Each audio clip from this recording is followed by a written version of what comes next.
Well, having an African-American president in the Oval Office is certainly a watershed moment for America. But some very visible supporters of President Obama may have tainted the moment for some. This is rapper Jay-Z and rapper young Jeezy celebrating the inauguration in Washington at a club on Monday night. And we warn you, this is explicit. I want to thank two people. I want to thank the mother overseas that threw 2 shoes at George Bush. And I want to thank, hold on. And listen. And I want to thank the mother who helped them move their about the White House. Get it moving, bitch. Kick butts. My president is mother black. Never thought I'd say this, baby. I'm good. You can keep your. I don't want no more Bush, no more war, no more Iraq, no more white lies. My president is black.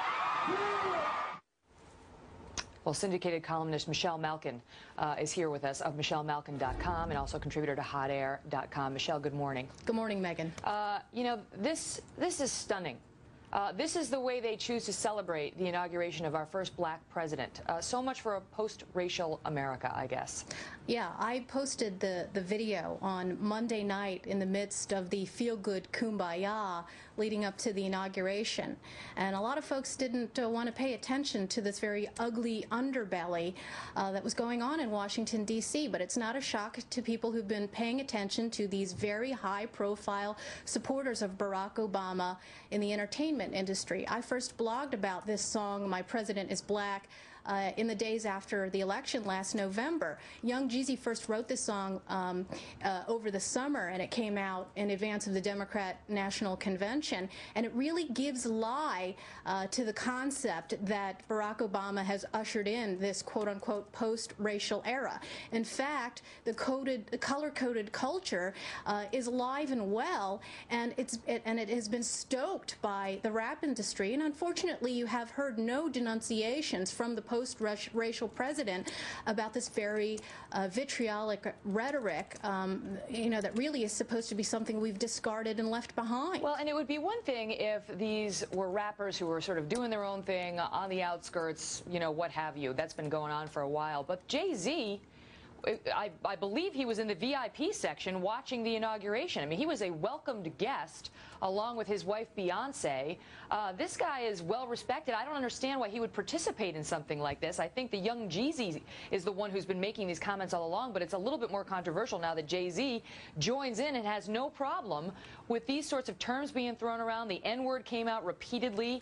I mean, what kind of an example is this setting for, you know, young African Americans who would look to them for guidance on this? A very poor and bigoted example, Megan, and exactly the kind of example that Barack Obama said that he had distanced himself from the campaign. But this slogan, "My President is Black," is very popular among the young generation. You heard it on college campuses the day after the election.